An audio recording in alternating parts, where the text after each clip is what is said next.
नमस्कार। आप सबका बहुत बहुत धन्यवाद। आप मेरे वीडियोस को बहुत लाइक कर रहे हैं और जिस तरीके से मैंने साहित्य और राजनीति को जोड़ा है वो आपको भा रहा है। आपके बहुत से फ़ोन कॉल मुझ पर आए हैं, मेरे पास आए हैं, मेरे से आपने बातचीत की है, आपने कुछ सुझाव भी मुझे दिए हैं जो आने वाले समय में मैं इसके अंदर डालने की कोशिश करूँगा। आज हमारे सामने एक दोहा है, बहुत प्रसिद्ध दोहा है और मुझे लगता है कि बहुत से लोग इस दोहे से परिचित हैं। निंदक नियरे राखिए आंगन कुटी छवाए, बिन पानी साबण बिना निर्मल करे सुभाए। ये कबीर का दोहा है। कबीर एक जाने माने संत रहे हैं, पढ़े लिखे नहीं थे, लेकिन इन्होंने बहुत सारे पद और दोहे नीति से युक्त कहे हैं और सुनने वालों ने इन्हें लिखा है। इसलिए हमें दोहों में पाठ भेद मिलता है। पाठ भेद का मतलब होता है अलग अलग शब्द मिलते हैं। जैसे पहले में निंदक नियरे राखिए आंगन कुटी छवाए की जगह बंधाई शब्द भी मिलता है और बिन पानी साबण की जगह साबुन भी मिलता है और निर्मल करे सुभाए की जगह स्वभाव भी मिलता है। तो ये पाठ भेद है। आज के संदर्भों में ये दोहा पूरी तरीके से सार्थक है और अपने इर्द गिर्द जबकि चुनाव पूरे चरमोत्कर्ष पे है, अपने यौवन पे है, हम निंदकों को ही देख रहे हैं। चाहे वो किसी भी पार्टी के हों, कोई भी एक दूसरे पर आक्षेप लगाने से बाज नहीं आ रहा। ये दोहा बड़ा सार्थक हो उठता है। पहले हम इस दोहे का अर्थ समझ लें। निंदक नियरे राखिए। नियर शब्द अंग्रेजी का लगता है नियर, पास। निंदा करने वाला, अक प्रत्यय इसमें लगा हुआ है, जैसे पाठक, धावक, लेखक, यानी जो ये काम करता है वह। तो निंदा करने वाले को बिल्कुल निकट रखना चाहिए। इतना निकट, दूसरी पंक्ति देखिए, आंगन कुटी बंधाई, कि अपने आंगन में ही उसकी कुटिया बना देनी चाहिए। आज के संदर्भों में अगर आपका 3 बेडरूम का फ्लैट है, 3 BHK का फ्लैट है, तो एक कमरा एक निंदक को दे देना चाहिए, जिसका काम ये हो कि वो सवेरे उठे और आपकी निंदा करे। बाकी 2 पंक्तियां देखिए, बिन पानी साबुन बना निर्मल करे स्वभाव। हम अपने हाथ पैर, अपने तन को तो साबुन से, पानी से साफ कर सकते हैं, लेकिन मन को साफ कैसे करें? कबीर ने इसका एक रास्ता निकाला। कबीर ये कहते हैं कि मन को साफ करने के लिए हमें एक निंदक की जरूरत है। क्यों जरूरत है? कि निंदक रोज प्रतिदिन या कोई भी पल ऐसा नहीं जाने देगा जब वो आपकी बुराई नहीं करेगा, यानी आपके बारे में कुछ बुरा नहीं कहेगा। और जब वो बुरा कहेगा तो आपको ये पता लग जाएगा कि मेरे में ये बुराई है। अगर ये व्यक्ति ऐसा सोच रहा है तो हो सकता है कोई और भी ऐसा सोच रहा हो, और आप उसे हटाने की कोशिश करेंगे, अपनी बुराई को निकालने की कोशिश करेंगे। और इसके लिए ना तो आपको पानी की जरूरत होगी, ना साबुन की जरूरत होगी, सहज ही वो निंदक ये काम कर देगा। अब इसका राजनीतिक परिप्रेक्ष्य क्या है? हम ये देख रहे हैं कि निंदा अपमान के स्तर तक पहुंच गया है। निंदा और अपमान में बड़ा अंतर है। किसी का अपमान करना बेइज्जती करना, और निंदा करना यानी किसी में हमें कोई बात बुरी लगी, हमने उसको स्पष्टता कह दी, दूसरे ने सुना और उसमें सुधार करने की चेष्टा की यदि आवश्यकता है तो। लेकिन आज ऐसा नहीं हो रहा। हमने कल देखा कि भारत के वैज्ञानिकों ने एक प्रेक्षापास्त्र छोड़ा जो आसमान में घूम रहे किसी स्पाई को, जो कोई भी हमारा एक उपग्रह कोई किसी दूसरे देश का यदि होगा तो उसको नष्ट कर देगा। ये छोटी बात नहीं थी। चाहे उसमें योगदान निश्चित रूप से वैज्ञानिकों का रहा है, उन्हीं ने किया है, हम लोग तो उस टेक्नोलॉजी से परिचित नहीं है, लेकिन सबसे बड़ा योगदान होता है उसका निर्णायक कौन है, यानी निर्णय किसने लिया कि ऐसा काम किया जाए।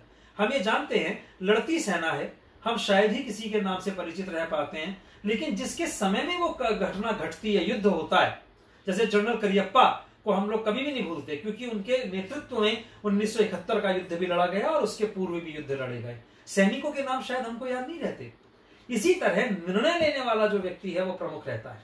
हमारे वर्तमान प्रधानमंत्री नरेंद्र मोदी जी ने निश्चित रूप से 1-2 साल पहले ये निर्णय लिया होगा। कल ही निर्णय लिया और कल ही छोड़ दिया गया, ये नहीं हो सकता। लेकिन लोग इस तरीके से निंदा कर रहे हैं कि उन्होंने चुनाव का लाभ लेने के लिए ऐसा किया, जो कि ये निंदा नहीं है। ये निंदा से भी बिल्कुल नीचे गया हुआ काम, जिसे अपमान के स्तर को छूना कहते हैं। अपमान किसका? जिन्होंने उसको बनाया। हमारे वैज्ञानिकों का ये अपमान है, जिन्होंने इतनी बड़ी टेक्नोलॉजी, इतनी बड़ी तकनीक को हासिल की।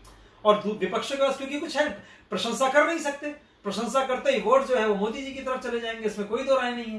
तो क्या कहें, नहीं इसमें मोदी जी का क्या है, इसमें योगदान है, इसमें वर्तमान सरकार का क्या योगदान है, तुम कर लेते, तुमने क्यों नहीं किया। हम जानते हैं 2014, 2012, 2008 और 9 के अंदर उन्होंने, वैज्ञानिकों ने ये कहा कि हमारे पास ये टेक्नोलॉजी है, हम इसको कर सकते हैं। उस समय की सरकार ने क्यों हरी झंडी नहीं दिखाई, ये बहुत सोचने की बात है। आप निंदा करिए, लेकिन आप अपमान के स्तर पर मत पहुंचिए कि जिसमें देश का अपमान हो जाए, सैनिकों का अपमान हो जाए, वैज्ञानिकों का अपमान हो जाए। अरे देश आगे बढ़ रहा है, तुम इसके ऊपर भी तर्क कर सकते हो, इससे बड़ा आश्चर्य और क्या होगा। ये सबसे बड़ा आश्चर्य है, देश आगे बढ़ रहा है और तुम कह रहे हो कि क्यों बढ़ रहा है, ऐसा क्यों हुआ। अरे ये कौन से तर्क हैं, निंदक नियरे राखी आंगन कुटी बंधाई। मतलब निंदक हो, मेरे पास रहे, मेरे अवगुणों के बारे में कहे, मेरे गुण सुधारने की कोशिश करे, लेकिन अपमान करे, देश का अपमान करे, यह संभव नहीं है। यह दोहा आज की तारीख में पूरी तरह चरितार्थ है।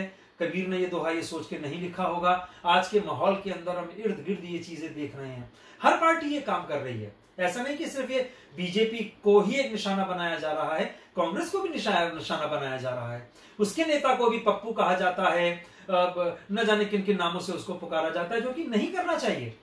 हम नीतियों पर चर्चा करें, तर्क करें, निंदा करें, ऐसा नहीं हुआ। जोर और कहें कि ऐसा कैसे हो, इसकी जगह क्या होता, कोई हम लोग एक नीति सामने रखें, तो ये एक सशक्त माध्यम देश को आगे बढ़ाने का हो सकता है। जब मैं डिबेट में देखता हूं, आप भी देख रहे हैं, अलग अलग चैनल्स हैं, किस तरीके से आपस में वो लड़ते हैं और कुतर्क करते हैं। यानी देश का अपमान करके तुम ये सिद्ध कर रहे हो कि हम इस पार्टी के सदस्य हैं। कौन देगा वोट तुम्हें, कोई वोट नहीं देगा। तो मैं यहां पर कांग्रेस को आगाह करना चाहता हूं कि जो भी आपके प्रवक्ता हैं उनको ये कहें कि देश का, क्योंकि आप अपने वोट खुद समाप्त कर रहे हो, देश के आगे कोई आपको वोट नहीं देगा। और राष्ट्रवाद कोई गाली नहीं होती। अगर प्रधानमंत्री मोदी राष्ट्र के लिए कुछ काम कर रहे हैं और इसी समय कर रहे हैं, तो भी आपको प्रसन्न होना चाहिए। और हाँ, उसका लाभ अगर उन्हें मिलता है तो मिले। आप लोगों ने क्यों नहीं किया, आप लोग भी ये काम कर सकते थे, आपने नहीं किया।